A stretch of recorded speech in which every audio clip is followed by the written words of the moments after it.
નમસ્કાર મિત્રો, આજના જીકેના પ્રશ્નો આપનું સ્વાગત છે. તો આજે ગુજરાતના તળાવો છે, તળાવનું નામ અને તે કયા જિલ્લામાં આવ્યું છે આપણે જોઈએ. તો પહેલું તળાવ છે આપણે રણજીત સાગર, તો તે આવ્યું છે જામનગર જિલ્લામાં આવેલું છે.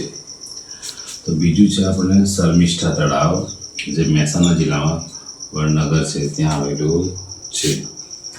હમીરસર કચ્છ જિલ્લામાં આવેલું છે.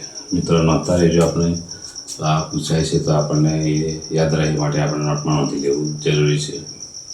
પછી આપણે કાંકરિયા તળાવ છે, આવ્યું છે અમદાવાદ. ગંગાસાગર છે અમદાવાદ, વિરમગામ જિલ્લો આપણો લાગે છે કયો છે? અમદાવાદ. પછી મલાવ છે અમદાવાદ ખાતે અને ધોળકામ જિલ્લો લાગે છે અમદાવાદ. હવે આપણે ગોમતી તળાવ છે, ખેડા છે, ખેડા જિલ્લો અને ડાકોરમાં આવેલું છે. હવે મુનસર તળાવ છે અમદાવાદ અને વિરમગામ ત્યાં આવેલું છે.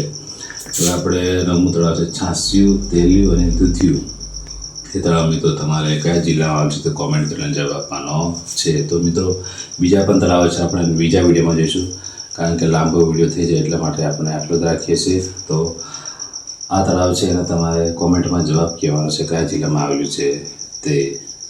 Thank you.